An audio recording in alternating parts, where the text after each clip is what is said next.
faced with some new studies about rising sea levels. They're predicting by the end of the century, by 2100, the sea levels could raise upwards of 6 feet, which would damage hundreds of coastal cities all around the world, but specifically here in the United States. So several cities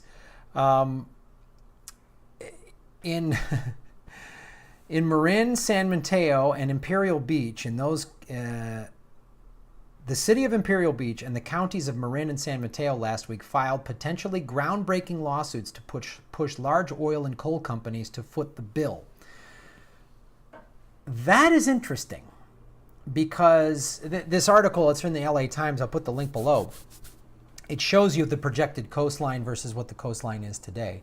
And it just deals with California, obviously, but this would affect Florida, the Carolinas, the East Coast, New York City, Manhattan. I mean, all of that stuff.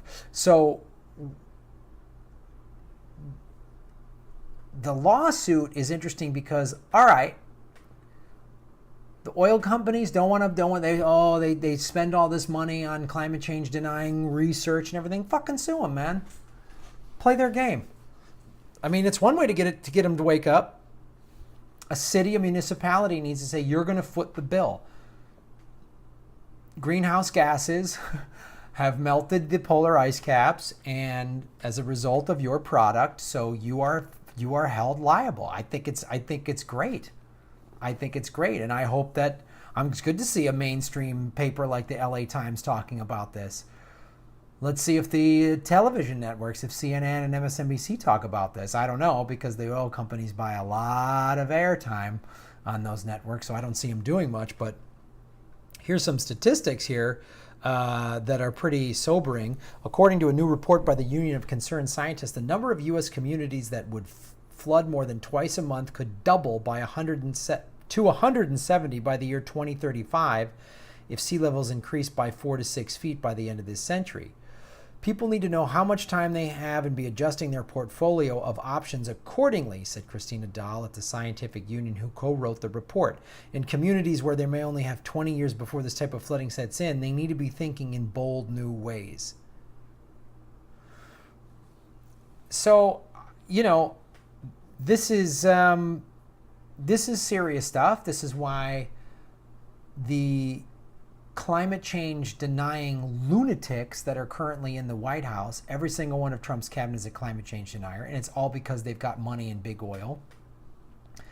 It's why we got to resist it at every level, and it's why, again, I talk about this on a local level. Do not let them frack pipeline in your area. Don't let them do it. Fight is at tooth and nail. Put money into green energy and green technology and show that it's sustainable, show that it's profitable in your town, in your school district, on your condo complex, on whatever, because this is happening. This is going to happen. I did another article about that author McCoy saying how America's going to, because we've overspent and we've overextended our military. That's what Rome did.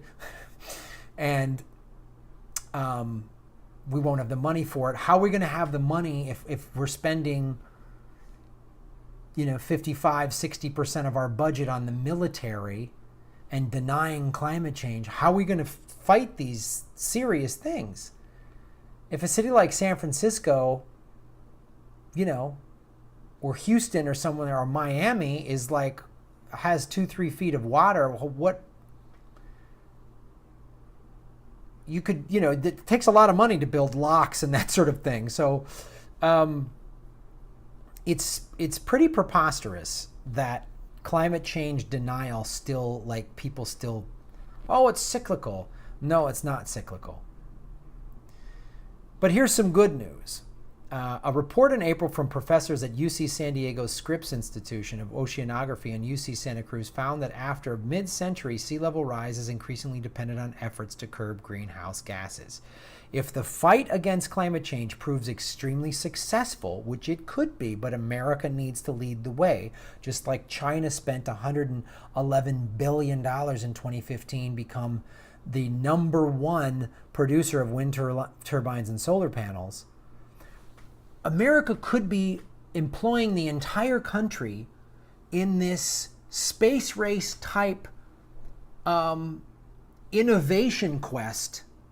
I've done so many stories about it. I did stories about those solar panels that actually get moisture from the air and give you drinkable water in your house. I've talked about Elon Musk's little solar panels that are about this big. I've talked about that at great length. This country could be leading the way, and we could go into any of these depressed part of the country where people lost jobs or their factory closed or there's a coal mine, and put these people to work building amazing technology. We could do this. Silicon Valley needs to get involved. Everybody needs to get involved. And we just can't, we don't have time for fucking idiot Republicans and the whorehouse of the Democratic Party. We just don't have time.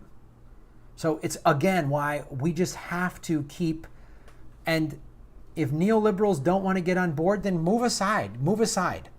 Get aside, and let's get a group of people that want to solve something. Let's get it figured out, right? It's like there's people on the Titanic, the band is still playing, there's some people getting drunk, and then there's a group of people going, how do we get off this ship? We got to figure this out. Find that group. Because the other idiots that are in denial, and the Joy Reid and Pelosi and the Trumpers and these other bags of morons are not going to save us. Don't wait for them to save us. We have to do every little thing we can, every little minute of our day to do this. Because there's a 67% chance that the sea level rise could be contained to between 1 and 2.4 feet through 2100, according to that April analysis. If mitigation efforts fall apart, the report said the world would most likely see increases of 1.6 to 3 to 4 feet. That's a huge difference. That puts Manhattan a couple feet underwater. So thanks for watching the show, you guys. I know many of you are already doing stuff in your communities, and personally, you guys have emailed me and posted comments below, and you've talked about it on the Super Chat Sundays, and I think it's great. And this is another way we just need to stay informed. And when the Democratic Party just goes, #resist, go, what is your policy?